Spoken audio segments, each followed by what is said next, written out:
কই দিছু তুমি বন্ধ করে দিও নহলে তোমাক বহুত দিগদারি আইব।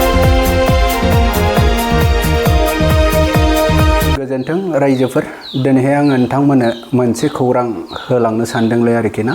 बे खौराङानो जाहैबाय माने जोंहा आसामनि चिफ मिनिस्टार हेमन्त बिश्व शर्मा सारखौ आरोखि ना माने सासे बांलादेशनि आइजोआ माने धमखि होदों आरोखि ना, दम होदों।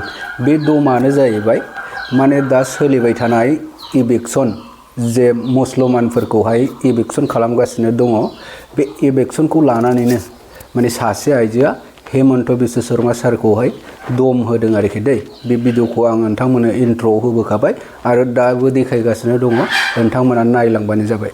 এই হেমন্ত বিশ্ব শর্মা, আমি তোমাক কৈছো তুমি যে এনেকা কাম কৰি আছা মানে বুলডোজাৰ লগাই ফেলে তুমি যে এই মছজিদ বিলাক যে ভাঙি আছা, এতিয়া বাংলাদেশৰ মানুহ বিলাকে কি কৈছে নিউজ লাভ চা না নাচা? হেমন্ত বিশ্ব শৰ্মা আমি তোমাক কৈছো দেই, মানে বাংলাদেশৰ মানুহ বিলাকে কৈ আছে যে আসামৰ যদি মছজিদ বিলাক ভাঙি আছে তেনেহলে আমি আমাৰ ইয়াতে যিমান মন্দিৰ আছে সব আমি ভাঙি চুৰমাৰ কৰি দিম। তেতিয়া যুদ্ধ হব না নহব কচোন? এই হেমন্ত বিশ্ব শৰ্মা তোক কৈছো দেই, তই যুদ্ধ বিলাক তই লগাই আছ, একমাত্ৰ গাছৰ গুড়া হল তই। তই ইমান শয়তানি কিহৰ কাৰণে কৰি আছ? এই পৃথিৱীখন তই ধ্বংস কৰিব খুজিছ নেকি? একবাৰ তো তই কিবা কৰিছিলি, সেইটো কথা মই মনত ৰাখিছো। মানে তই যে একবাৰ কোরআন আৰু মছজিদ জ্বলাই দিছিলি, তেতিয়া কোরআনৰ ভাইৰাছ ওলাইছিল, মনত আছে না নাই? এতিয়া সেইটো আনিছা, এতিয়া মানে মছজিদ বিলাক ভাঙি আছা, এতিয়া মন্দিৰ বিলাক বাংলাদেশৰ মন্দিৰ বিলাক ভাঙি দিব, তেতিয়া যুদ্ধ হব না নহব? ডাঙৰ যুদ্ধ হব।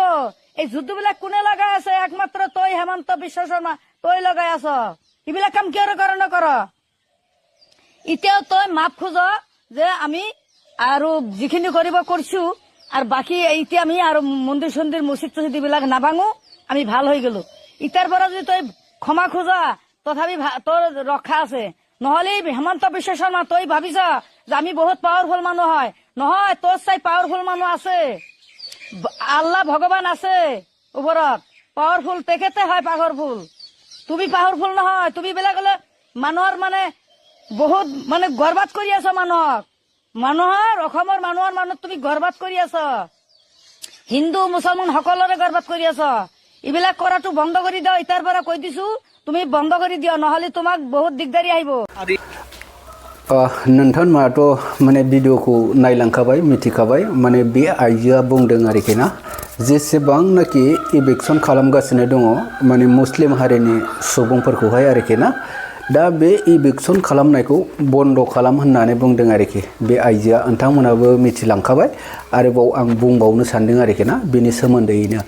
दा बे आइजोआ बुंदों माने जेसेबांनाखि आसामाव मुसलमानफोरखौ इलेक्सन खालामगासिनो दङ, बे इलेक्सन खालामनायखौहाय बन्द थाबैनो खालामनांगौ होननानै बै हिन्जावा आइजोआ माने बुंदों आरोखि ना।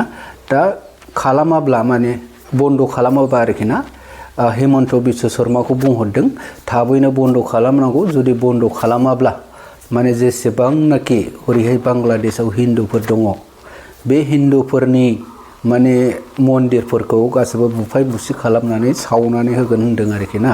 नोंथांमोना बुजिखादों। दा बन्द खालामनांगौ, बन्द खालामाबा बेबायदिनो खालामगोन होननानै बुंदों आरोखि। जेसेबां हिन्दु दङ बे हिन्दुफोरनि मन्दिरखौहाय सावनो बुफायनो होननानै हेमन्त बिश्व शर्मा सारखौ धमखि हरनाय जादों आरोखि ना, सिगि हरनाय जादों।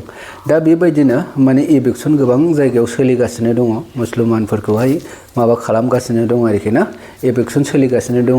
दा बे इलेक्सनखौ लानानै आरोखि ना हेमन्त बिश्व शर्मा सारखौहाय बुंहरदों आरोखि बै आइजोआ, माने बेखौ बन्द खालामाबा गिदिर आन्दलन दावराव जागोन, जुद्ध जागोन होननानै बुंदों आरोखि ना बे आइजोआ। इलेक्सनखौ बन्द खालामाबा जुद्ध खालामगोन एबा जुद्ध जागोन बेबायदिनो होनदों आरोखि ना आइजोआ, बेबायदिनो बुंगासिनो दं आरोखि।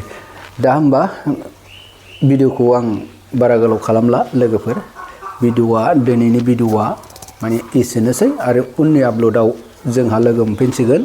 बयनिसिमबो गोजोनथोंसै, बाय बाय।